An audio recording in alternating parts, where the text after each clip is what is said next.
Welcome to my channel. This is an indication of some of the things that I cover on a regular basis in my videos. If you haven't already subscribed, please feel free to do so, and don't forget to click the little bell so that you'll get notified of future videos. Please feel free to share my videos on your social media, and I hope you enjoy the video which follows. Don't you dare laugh at the title. That's actually what the recipe calls this, is fabulous fruitcake. One of my subscribers, video watchers, commented after I posted the last video, I think it was, the one with the mincemeat tarts anyway, and said that she makes a fruitcake using the same kind of mincemeat, the store-bought, bottled mincemeat. And I just replied and said, that is very interesting, I'm going to have to look for that. So I Googled and found it. And then she replied back that she would like to send me a copy of hers, so I gave her my email address. This is Nancy Gonzalez, by the way, that I'm talking about. I guess I didn't mention your name, Nancy. Excuse me. So she sends me a photograph of the label. I think it probably looks like it came off of the bottle of mincemeat years ago, and she's used that label to make hers. Compared the two recipes, the one that I found online and the label are identical. Mine does give it in both metric and cups and that sort of thing, but they ended up being the exact same recipe, so I'm excited to give this a try. It sounds very easy, very quick. Time will tell if that all works out or not. But this is the list of ingredients here. There's 2.5 cups of all-purpose flour, or 625 milliliters, 1 teaspoon of baking soda, 5 milliliters, 2 eggs, and they will be lightly beaten soon, and 1 jar of mincemeat. And I had bought 2 jars when I made those tarts. I bought an extra jar. It stipulates a jar that is 750 milliliters. Mine's 700, so I'm 50 milliliters short, but I'm adding more of other things than the recipe calls for, so hopefully it'll turn out okay. 2 cups, no, first 1 can, yeah, 1 can of sweetened condensed milk. I'm using the Compliments brand. That's an in-store brand for Sobeys stores here in Atlantic Canada.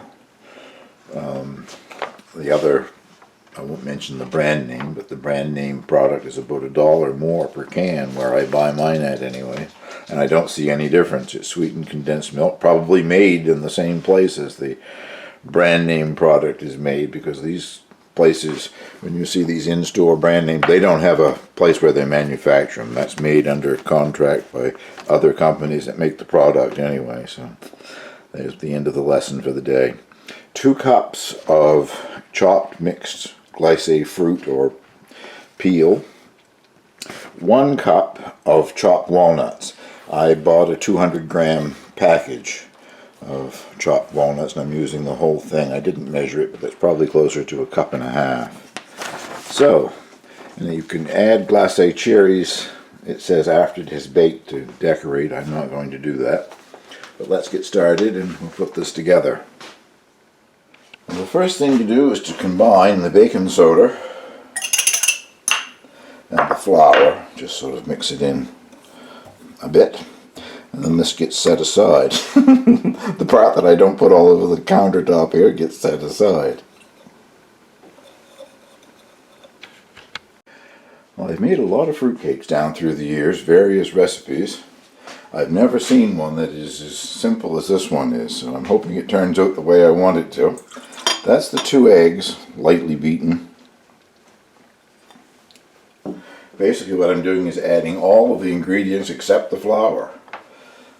That's the walnuts.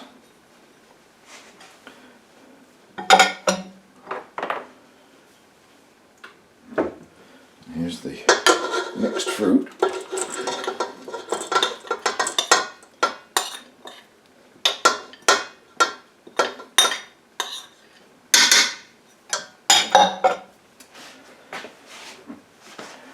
The mincemeat.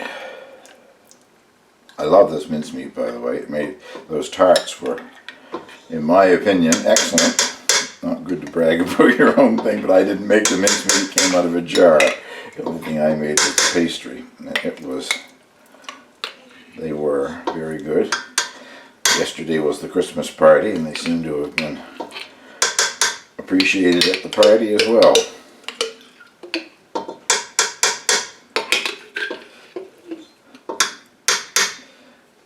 Taking quite a bit of time doing this, I'm sorry, but I want to make sure I get it all. I'm already 50 milliliters short of what the recipe calls for.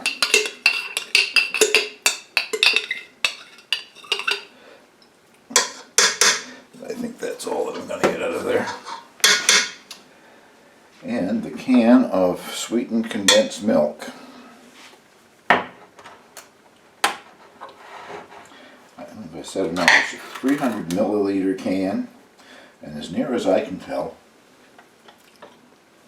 it is 300, isn't it? Yes, 300 milliliter can. As near as I can tell, that's the only size that I've ever seen for sweetened condensed milk. They all, no matter what the brand is, they always seem to be this size can. So any brand name would do, I guess is what I'm trying to say. And I love the stuff. I've often said I could sit down with a spoon and eat a whole can of it. You can make a Spanish dessert out of it, dulce de leche, and all you do is you take the jar of the can and you put it in water, and I think you boil it for like 2 hours in water before you open the can. I have never done it. I've been tempted, but you get like a caramelized product. I have seen it done on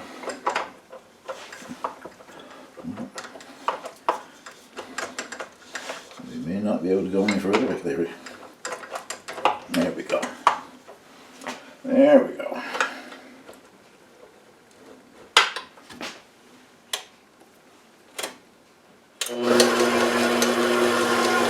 I'll let that combine for just a bit. I'm preheating the oven to 300 degrees Fahrenheit. And it says that they do this in loaf pans. Gives the dimensions of the loaf pans. Well, I only have one loaf pan, and I think it's supposed to be enough for two. So I'm going to put the rest of it in a spring-form pan. I've got two sizes, so I will see how much I have left and what size pan to use, I guess. That was my oven just coming to temperature. Now I'm adding the flour and the baking soda. This could be done quite easily by hand rather than using a mixer. Very simple and straightforward.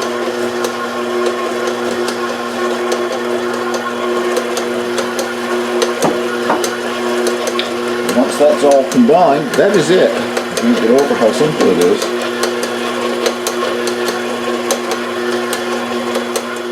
To grease your pan, so I'm going to use one of these oil sprays. Once again, I bought a generic in-store brand. I don't seem to ever use the well-known brand name. Now, I'm not sure how much to put in, because I don't expect this to rise a great deal. It's only got 1 teaspoon of baking soda in it, and all that heavy fruit and whatever, so I don't think we're going to see any great amount of rise, but I'll put at least half of it in there. There's whole cherries as well in that mix that I use. I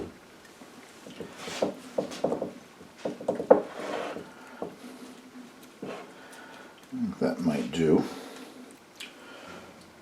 Now I've got to decide which of the springform pans I'm going to use. Be right back. I decided to go with a smaller of the springform.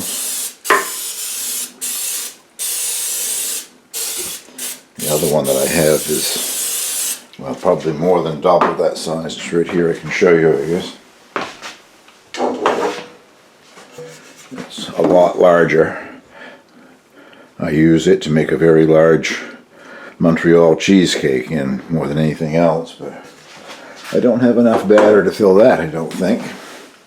And if I had some extra batter over from filling this, I'll just put more in the loaf pan.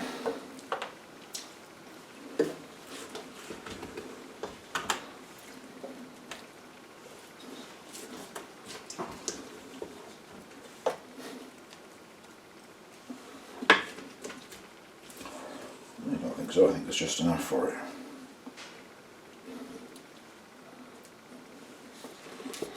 Now it says to bake these for an hour and 20 to an hour and 25 minutes, or until done. I always like it when it says or until done. And they talk about it springing back when you touch the top of it. I think I would also want a cake tester to come out dry.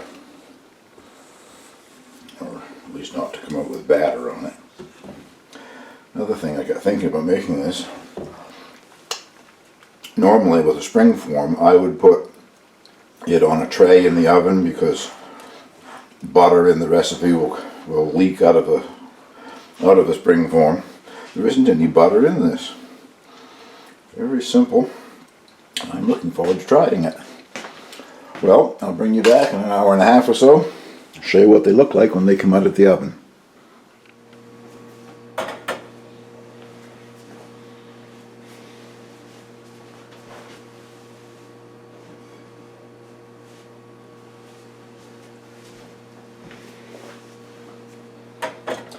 Well, they're out of the oven, and I cooked them for the hour and 25 minutes, and they do sort of spring back to the touch, and the cake tester came out clean, a little bit sticky, but I suspect because it went through a raisin or something, but I think they are done.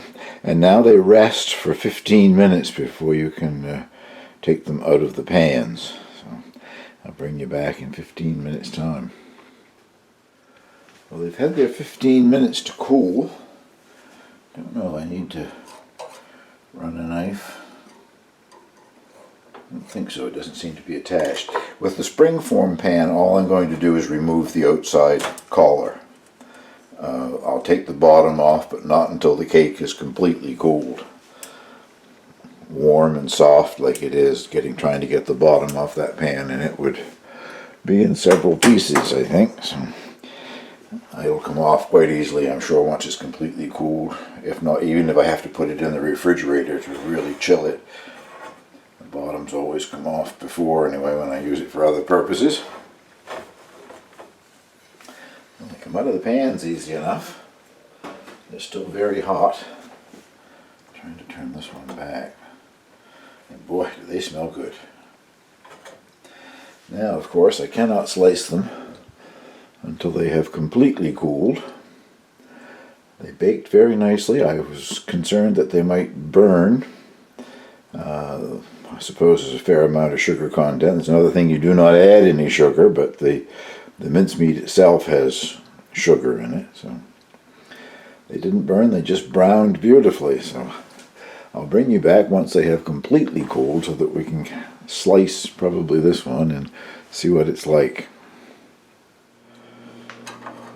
Well, the springform bottom came off the cake very easily once it had cooled enough so that I could pick it up and handle it. I've been thinking again of more things that didn't go in this to make what smells and looks like a good fruitcake. Also, we didn't add any spices. Any fruitcake that I made in the past, there was quite a few different kinds of spices: nutmeg, ginger, cinnamon, things like that. I suppose it must have all been in the mincemeat. Well, they've cooled enough. I'm going to cut a slice out of that one and see what I think of it. Well, I will take the butt in, the heel in there, I guess. That'll give me an idea of what it tastes like, and also a look at the interior.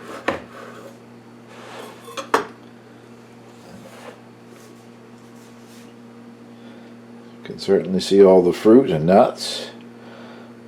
I see lots of raisins there. Those must have been in the mincemeat, I guess. And it smells very much like fruitcake.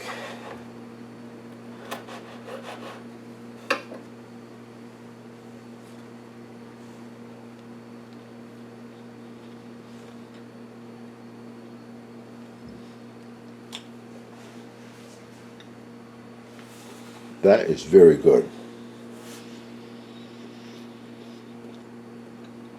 And got to be the easiest and simplest fruitcake that I've ever made. I've had much darker fruitcakes. I think they probably had molasses in them. It has a lovely flavor. It's nice and moist. I hope you'll give this a try. If you like mincemeat, I can't say it tastes like mincemeat. It just tastes like a nice fruitcake. Well, I think this is number 14 in the series of Christmas gifts from the kitchen. Several of them were made last year and several of them have been made this year. But you should be seeing that end screen pop up just about now, so if you're interested you can click on that and see the other recipes if you haven't already seen them. And thank you very much for watching.